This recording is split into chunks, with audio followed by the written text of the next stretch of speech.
में भारत 24 के विकसित भारत लीडरशिप समिट 2025 कॉन्क्लेव का आयोजन किया गया। कार्यक्रम में महाराष्ट्र और गुजरात के गवर्नर आचार्य देवव्रत बतौर मुख्य अतिथि के तौर पर शामिल हुए। इस कार्यक्रम में भारत 24 के CEO and editor in chief doctor Jagdish Chand ने भी शिरकत किया। इस दौरान डॉक्टर जगदीश चंद ने अपने स्पीच के वक्त आचार्य देवव्रत के जीवन, उनकी निष्ठा, पीएम मोदी ने कैसे उन पर भरोसा जताया, इसका भी जिक्र किया। के समारोह के मुख्य अतिथि माननीय गवर्नर साहब, आचार्य साहब का हार्दिक अभिनंदन। आमंत्रित अतिथि आप सबका हार्दिक अभिनंदन। मेरे मित्र डॉक्टर बंसाली, ममता जी, डिस्टिंग्विश्ड गेस्ट, आप सभी का हार्दिक स्वागत है। आचार्य जी इज बेसिकली ए स्कॉलर, एक साधु, एक सन्यासी, एक संत, जिसे प्रधानमंत्री नरेंद्र मोदी ने अहमदाबाद और मुंबई के राजभवन में बैठाया है और न जाने आगे कहां कहां जिम्मेदारियां उन्हें सौंपेंगे। He is one of the most dignified and decent and passionate governors in the country who is not a politician. Acharya ji का सत्ता के प्रति कभी मोह नहीं रहा। राष्ट्र प्रेम, राष्ट्रभक्ति, गुरुकुल, इनमें इनका कैरियर जो शुरुआती दौर था वो बीता। नरेंद्र मोदी की पहचान है गूदड़ी के लाल ढूंढ के लाना, उन्हें सम्मानित करना और राष्ट्र की मुख्य धारा में उन्हें जोड़ना। आचार्य जी उसी कड़ी की एक बड़ी कड़ी है।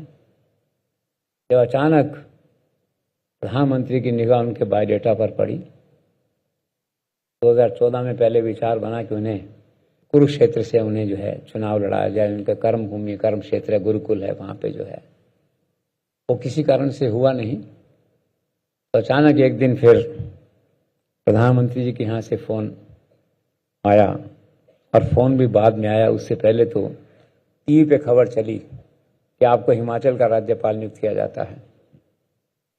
तो कुछ लोगों ने खबर देखी, आपको फोन किया, इन्हें यकीन नहीं हुआ। सोचा मेरे नाम का कोई दूसरा व्यक्ति होगा जो राज्यपाल बन गया है। थोड़ी देर में फोन आया, कंफर्म हुआ तो आश्चर्यचकित। न पहले किसी ने साउंड किया, न कोई सिफारिश, न कोई सिफारशी, टेलीफोन, सीधे नियुक्ति। और फिर देखिए एक दिन फोन आया, इनका तो राष्ट्र के प्रति समर्पित जीवन है ना, तो जो नरेंद्र मोदी कहते हैं, जो भाग्य कहता है, तो चलो उस मैंडेट को लागू करो। तो उस दिन हिमाचल राजभवन में थे, 4 साल का कार्यकाल हो गया था। तो फोन आया कि भाई अहमदाबाद आ जाओ। तो झोला उठाया, वहां से अहमदाबाद चले दिए। फिर आया कि भाई बम्बई भी आ जाओ। तो फिर झोला उठाया, फिर बम्बई राजभवन में आ गए। तो सन्यासी साधु किस्म के लोग हैं, इक्का दुक्का, जो भारत की राजनीति में आज हैं, जिन्हें नरेंद्र मोदी प्रोत्साहित करते हैं, आगे बढ़ाते हैं। और गुजरात में देखिए इन्होंने कितने इनोवेशंस किए। एक प्राकृतिक खेती का इनोवेशन किया इन्होंने, सफाई के काम को आगे बढ़ाया। सफाई की हालत तो ये कि राजभवन की गाड़ी में भी एक तगारी और झाड़ू लेके चलते साथ। कहीं गंदगी दिखी तो गाड़ी को रोको भाई, वहीं जाकर सफाई करने लग जाएंगे। कहाँ ऐसा समर्पण भाव है देश में, कितने लोगों के प्रति है। फिर बात है प्राकृतिक खेती की, तो गुजरात के लोगों का जीवन बदल दिया है इन्होंने, किसानों का जीवन बदल दिया है गुजरात के लोगों का। आप देखिए, ये शायद देश के पहले राज्यपाल हैं कि गुजरात का किसान सीधे आपको फोन करता है और राज्यपाल जी फोन उठाते हैं, उससे बात करते हैं। अद्भुत, विचित्र किंतु सत्य, यकीन न होने वाली बातें, लेकिन ये सब है इनके जीवन में। और जो पहले नरेंद्र मोदी गुजरात के मुख्यमंत्री थे, उन्होंने कार्यक्रम शुरू किया था रात्रि विश्राम गांव में। उसी कार्यक्रम को आपने फिर राज्यपाल के रूप में आगे बढ़ाया, आओ गांव चलें। तो हर तालुका में जाना, वहाँ रात्रि विश्राम करना, सुबह जो है गाय का दूध निकालना, गांव वालों के साथ बैठना, दलित के घर जाना। तो इस तरह के जो प्रयोग हैं, मानवतावादी और कल्याणवादी प्रयोग हैं, वो सब आपने किए। और गुजरात और महाराष्ट्र क्या, चूंकि सिस्टर कंसर्न स्टेट्स हैं, लोग महाराष्ट्र में आए हैं, कहने को तो अस्थायी चार्ज है, लेकिन मुझे तो कहीं से भी नहीं दिखाई देता कि चार्ज अस्थायी है। अभी प्रधानमंत्री आए थे 24 तारीख को, 37 में एयरपोर्ट पे विमान की सीढ़ियाँ चढ़ रहे थे, तो आचार्य जी पे निगाह पड़ी, एकदम से ध्यान आया कि गुजरात की जो क्रांति है किसानों की, वो महाराष्ट्र में अब लागू कर रहे हैं कि नहीं। मुख्यमंत्री और उनके साथ जो 2 डेप्यूटी चीफ मिनिस्टर्स हैं उनको बुलाया, वही निर्देश दिए कि भाई सीखो इस बात को, गुजरात के मॉडल को लागू करो, किसान तक पहुंचो, संपूर्ण महाराष्ट्र तक पहुंचना है। It is a life beyond Mumbai also. Mumbai की चमक धमक फाइनेंशियल मार्केट, लोग महाराष्ट्र के बारे में इससे आगे सोच ही नहीं पाते हैं, किसान के बारे में सोच ही नहीं पाते हैं। तो कुछ ही दिन बाद फिर जो है राजभवन में बैठक हुई, पूरा मंत्रिमंडल, विधायक, और फिर चर्चा हुई कि गुजरात की तरह महाराष्ट्र के किसान के जीवन को कैसे बदला जाए। तो उस पर अब जो है वो काम हो रहा है। और वैसे मैंने कहा चूँकि सिस्टर कंसर्न हैं, तो शशि भाई मैं तो ये सुझाव देना चाहता हूँ कि इन दोनों राज्यों का राज्यपाल एक ही होना चाहिए। सिस्टर कंसर्न है दोनों स्टेट जो है। एनी हाउ, मैं एक बार फिर से सर आपका स्वागत करता हूँ, और एक आम आदमी के प्रति और आम आदमी के तरह राज्यपाल की कुर्सी बैठ कर आप जिस तरह से जन कल्याण का काम कर रहे हैं, नरेंद्र मोदी के मैंडेट को लागू कर रहे हैं, उसके लिए हम सब आपको एक बार फिर से प्रणाम करते हैं। Thank you so much. मैं अब अनुरोध करूंगी आचार्य देवव्रत जी से कि वो डाइस की तरफ आएं और उनकी तरफ से स्पीच हम सब के लिए प्रेरणादायक निश्चित तौर पर साबित होगी। एक बार तालियों के साथ स्वागत करते हैं।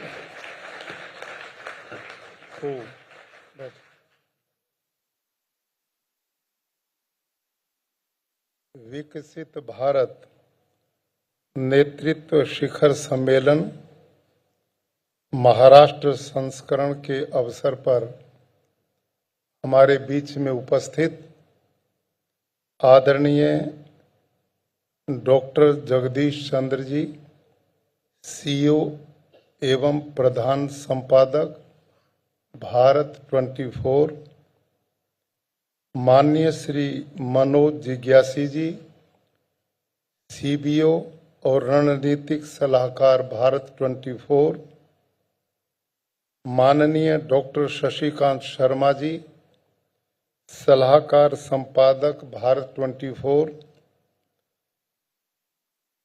मेरे सचिव आदरणीय डॉक्टर प्रशांत नारनवरे जी, प्रदेश के सीनियर आईएएस अधिकारी, यहाँ पर उपस्थित सभी सम्मानित अतिथिगण, भाई और बहनों, भारत 24 परिवार के सभी समर्पित सदस्यगण, पत्रकारिता जगत के प्रतिनिधिगण, सभी दर्शक भाई और बहनों को मेरा सादर प्रणाम।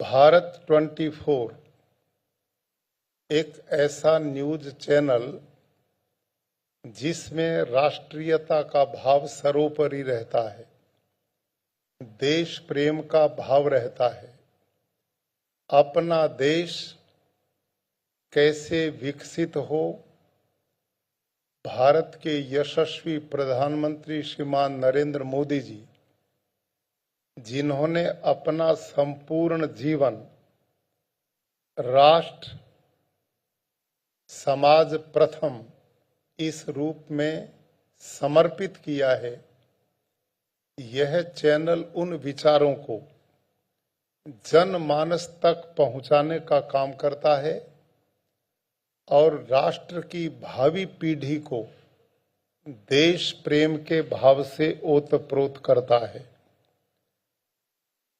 आज हम ऐसे इस न्यूज चैनल के vision of a new India, जो 3 वर्ष का कार्यकाल पूरा कर रहा है, मैं इस अवसर पर भारत 24 को बहुत बहुत बधाई देता हूं और बहुत बहुत शुभकामनाएं देता हूं। भारत 24 न्यूज चैनल, जहां भारत वहां तक भारत 24, बहुत बड़ी संख्या में यहाँ के रिपोर्टर्स, जिनकी संख्या मुझे लगभग 4000 बताई गई है, और प्रतिदिन 1000 से अधिक समाचार ऐसे कि जिनके द्वारा लोग अपने नॉलेज ज्ञान को बढ़ा सकें।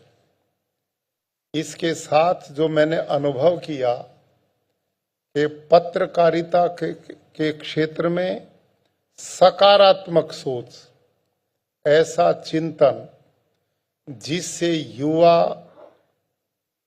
बुजुर्ग, महिला, बच्चे सभी प्रेरणा ले सकें, इस प्रकार के विचारों से लोगों को अवगत कराना भारत 24 का एक मिशन रहता है। और इस मिशन में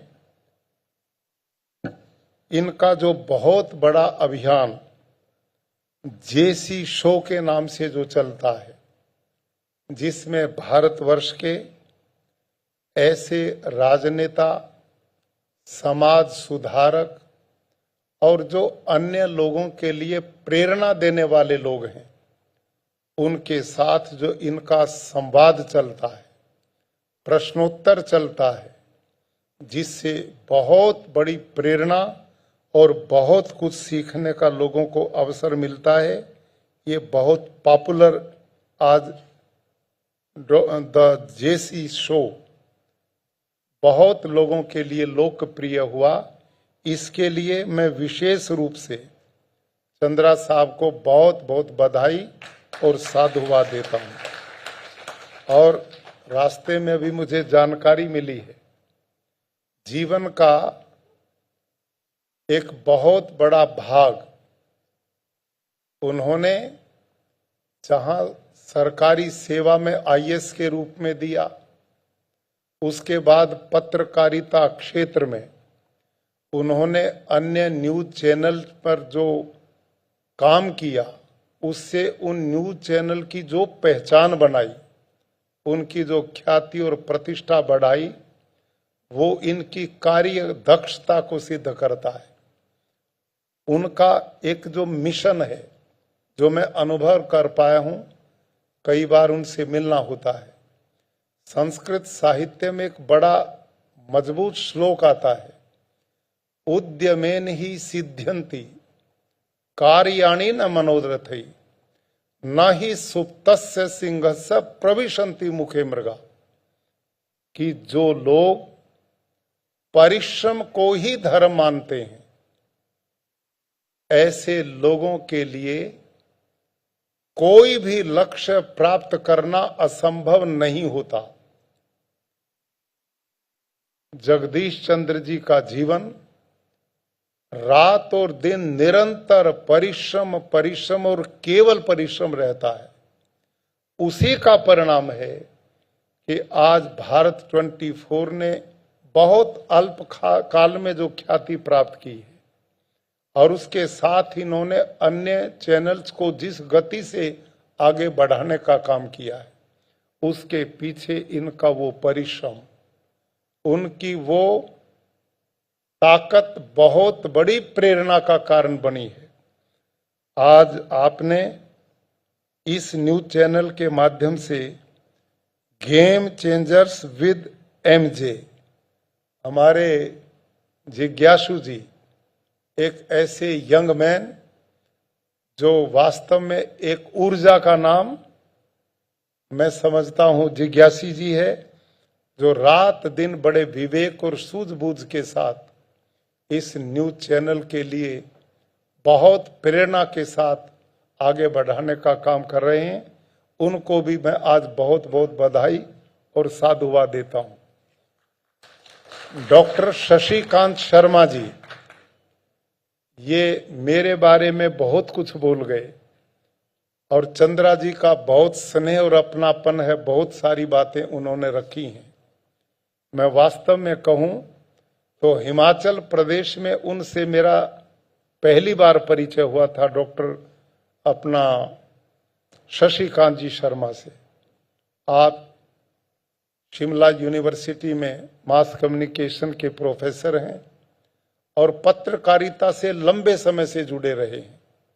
और मैं एक ऐसा गवर्नर था जिसने कभी राजनीति देखी नहीं थी, न मैं कभी राजनीतिक पार्टी का मेंबर बना, न मैं कभी किसी राजनीतिक पार्टी के मंच पे गया। मेरा ये काम ही नहीं था। मैं केवल और केवल सामाजिक कार्य करता था, बच्चों को पढ़ाने का काम करता था और जितना हो पाया वो एक तरीका था। लेकिन जब ये जिम्मेदारी आदरणीय राष्ट्रपति माननीय प्रधानमंत्री जी के द्वारा मुझे मिली तो मेरे लिए बिल्कुल नया क्षेत्र था। लेकिन उस क्षेत्र में जो मैं वहां सरकार भी आपस में जब एक विचारधारा से दूसरी चलती तो और थोड़ा दिक्कत पैदा होती है। ऐसे समय पर मेरे को डॉक्टर शशिकांत शर्मा जी से परिचय हुआ और मैं समझता हूं कि इन्होंने जिस विवेक पूर्ण और सूझबूझ के साथ, मैं इनको मार्गदर्शक अपना मानता हूं और इन्होंने जो रास्ता दिया कि मैं लगभग 11 साल में मेरा प्रवेश है गवर्नर के रूप में, कभी कंट्रोवर्सी का शिकार में नहीं हुआ और उसके पीछे इनका बहुत बड़ा सहयोग मेरे को मिला। तो मैं आदरणीय जगदीश चंद्रा जी को बधाई देता हूं। पारखी तो वो भी कम नहीं है, उन्होंने भी अपनी टीम में डॉक्टर शशिकांत जी जैसे लोग, मान्य मनीष जिज्ञासी जैसे लोग और इनकी जो पूरी टीम बहुत बड़ी है, जिससे मैं सुनता हूं, टीवी चैनल को देखता हूं, तो उसी का परिणाम है कि आज राष्ट्र के उत्थान में, विकास में जो अपना पॉजिटिव योगदान दे रहा है, ये बहुत बड़ी राष्ट्र सेवा में इसे मानता हूं। भारत के यशस्वी प्रधानमंत्री श्रीमान नरेंद्र मोदी जी एक ऐसा व्यक्तित्व जिस पर आप और हम सबको गर्व है, जिन्होंने भारत की प्रतिष्ठा को सारी दुनिया में पहुंचाया है। इस देश के 25 करोड़ लोगों को गरीबी से इन पिछले 10 साल में बाहर निकाला है। भारत देश का इंफ्रास्ट्रक्चर, आप सड़कों पर जब जाते हैं तो 10 साल में पूरे देश में इतना बड़ा रोड, सड़क का नेटवर्क खड़ा हुआ है। औद्योगिक क्रांति के रूप में देखें तो भारत समृद्धि, उन्नति की ओर जा रहा है। आप जानते हैं, आज से 10 बरस पहले हम आर्थिक रूप से 11वें नंबर पर थे अर्थव्यवस्था में, और इन 10 साल में भारत 5वीं अर्थव्यवस्था से चौथी पर आया और अब तीसरी की ओर तेजी से बढ़ रहा है। ये माननीय प्रधानमंत्री नरेंद्र मोदी की नीतियों का ही परिणाम है। जिस व्यक्ति ने अपने परिश्रम से, अथक मेहनत से हम सब लोगों को प्रेरित किया है। हम क्या काम कर पाते हैं, वो 18-18 घंटे प्रतिदिन काम करते हैं। ऐसा प्रधानमंत्री जिनका 25 साल का राजनीतिक जीवन है, पहले मुख्यमंत्री गुजरात रहे, अब प्रधानमंत्री जी के रूप में 25 साल में जिस व्यक्ति ने एक भी छुट्टी नहीं ली हो, एक भी अवकाश दिन का ना लिया हो, केवल राष्ट्र प्रथम के लिए काम करते हो। हम तो अपने जीवन में स्वयं देखते हैं, चाहे कोई लोग अपना प्राइवेट बिजनेस करते हैं या नौकरी करते हैं, वो संडे की प्रतीक्षा में रहते हैं, छुट्टी आएगी, और उस दिन टेलीफोन भी बंद कर लेते हैं, इतना रुचि लेते हैं। लेकिन अपने देश के प्रधानमंत्री के लिए छुट्टी नाम की कोई चीज नहीं। जो दिवाली फौजियों में मनाते हैं, और कभी वो गरीबों के पैर धोने का भी आनंद लेते हैं।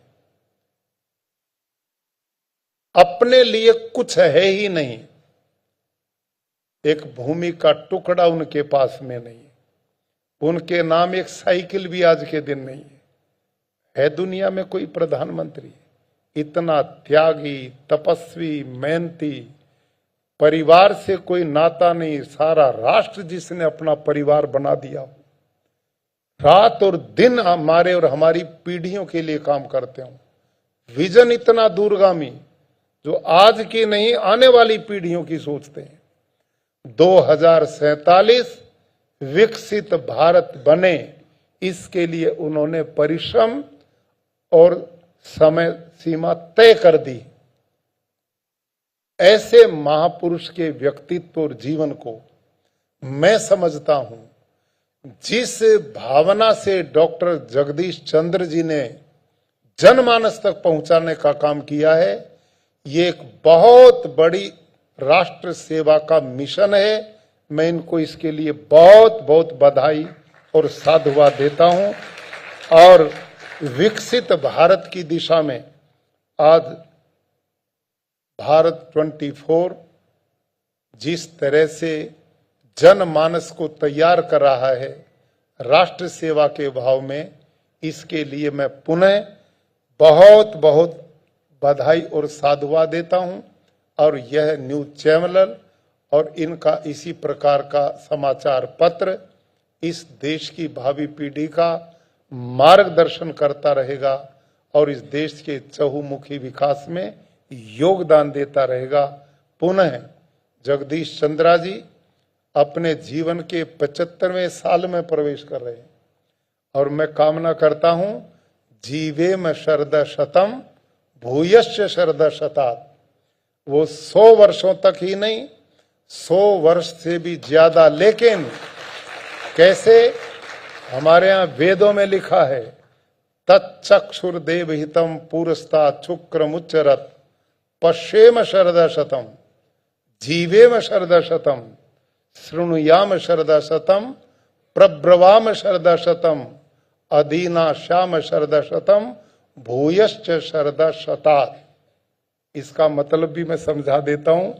वेद ईश्वर की कृति है और वो जो भले श्रेष्ठ लोग जो प्राणी मात्र के कल्याण में लगे रहते हैं उनके लिए कामना करते हैं ऐसे लोग सैकड़ों वर्ष तक जिए तो सही, लेकिन स्वस्थ होकर के जिए, उनकी आंख ठीक देखती रहे, कान भी ठीक सुनते रहे, हाथ पैर भी ठीक चलते रहे।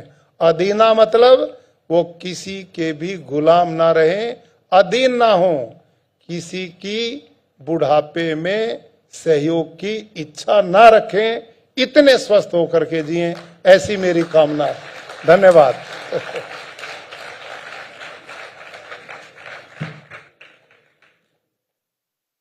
और माननीय आचार्य देवव्रत जी, दिल की गहराइयों से आपका बहुत बहुत शुक्रिया। भारत 24 की आपने जिन शब्दों के साथ हौसला अफजाई की, एक बार आप सबकी तालियों का साथ मिल जाएगा तो ये हौसला अफजाई और ज्यादा होगी।